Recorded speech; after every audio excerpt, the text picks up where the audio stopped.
how many more games will the 49ers win? They're 4-4. It's the bye week. They have a week to figure out what was going wrong, what's working well, and to get people healthy. And to play 9 more games. Do you want to go through the schedule one by one? Well, let's say this. This, because it's a bye week, and essentially half the season is over. There are 9 games to go, but almost half the season is over. It's not time to look back now. It's time to look forward. We're taking a deep breath. So what Iggy and I want to do is look at the upcoming 9 games and call it a win or a loss. And, of course, we don't know who's going to get hurt. We could be wrong. We would have said they would have beat Atlanta.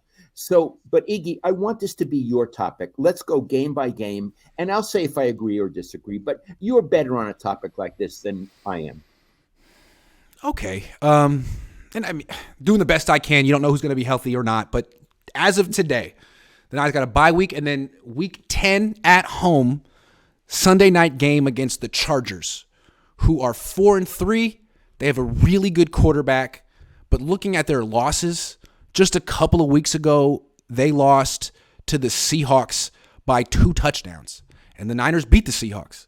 So if the Seahawks can wipe the floor with the Chargers, I'm thinking the Niners can too, especially coming off a bye week. I'm saying win. I'm saying win.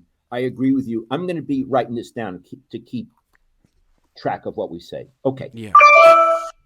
I got to fix that. I promise I'm getting my dad a microphone and fixing that noise by the time the next show happens. I promise. Noise means, but okay. I can fix it. Fix it. All right, next game. Following that, they go to Mexico. This is one of those games where they're going to be going to Colorado for the week so they can get adjusted to the elevation. Then they face the Cardinals in Mexico.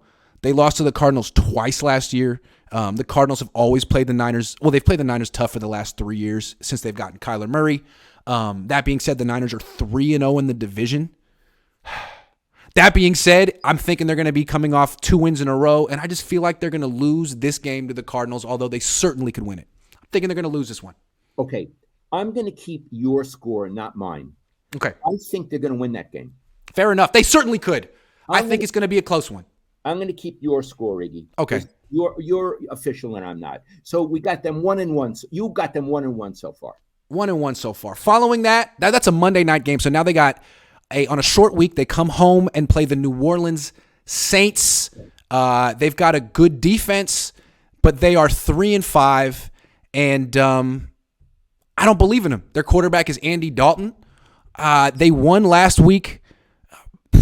I don't like them. I think the Niners are going to win this game. I agree.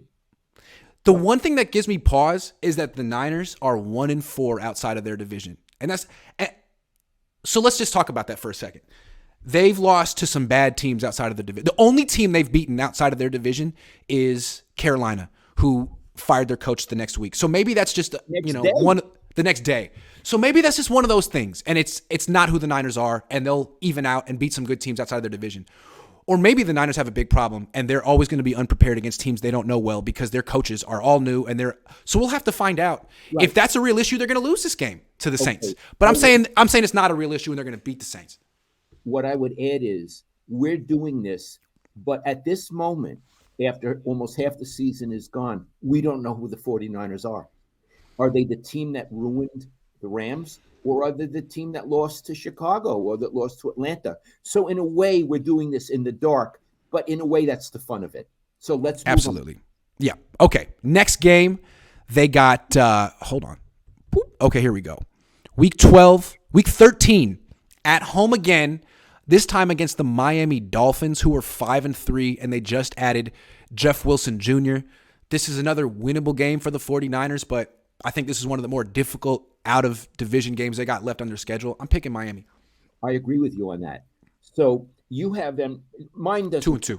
But you have them 2-2. 2-2. Okay. The next game after that, Tampa Bay, again at home, December 11th, Week 14. Tampa looks freaking awful this year. Like, they look as dysfunctional as the Rams. They do have Tom Brady. Maybe they'll figure it out in the next month, but he's having a bad year too. I'm picking the Niners. I agree. And I would even point out that the 2 teams that played in the Super Bowl earlier this year suck. So Bengals. Yep. Yep. That's the thing. Like, real quick before we move on, we're really tough on the Niners, and we've made it real clear they're not a great team. They have flaws. Man, there's so many bad teams in the league right now. It's bad, mediocre, a couple good, and a couple really good, and that's it. And it's like, well, any week the Niners have a chance because they're probably facing a bad or mediocre team. That's right. Yeah. Moving on. Week 15 in Seattle. I don't think the Seattle Seahawks are better than the Niners. The Niners have beaten them already, but they're actually a surprisingly good team. They're 5-3, and they're a better coached team than the 49ers. And they're going to be in Seattle. That's a tough place for the Niners to play. I'm picking Seattle. I agree with you on that. So now we have them 3-3. I want to give props to Pete Carroll. He's really done well. And the Niners often do not play well in Seattle because it's rainy and overcast, and they don't like it. That's right. That according to Ahmad Brooks. Yeah. So look, I could be wrong, but I have them at 7-7 heading into Christmas.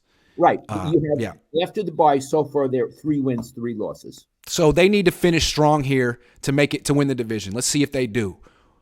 Christmas Eve, Saturday night game, back at home against the Washington Commanders.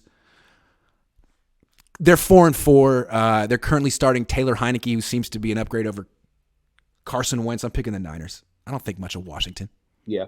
I just do want to say one of my all-time favorites is Ron Rivera. I just love Ron Rivera, and I wish him all the best. You covered him when he was a player at Cal.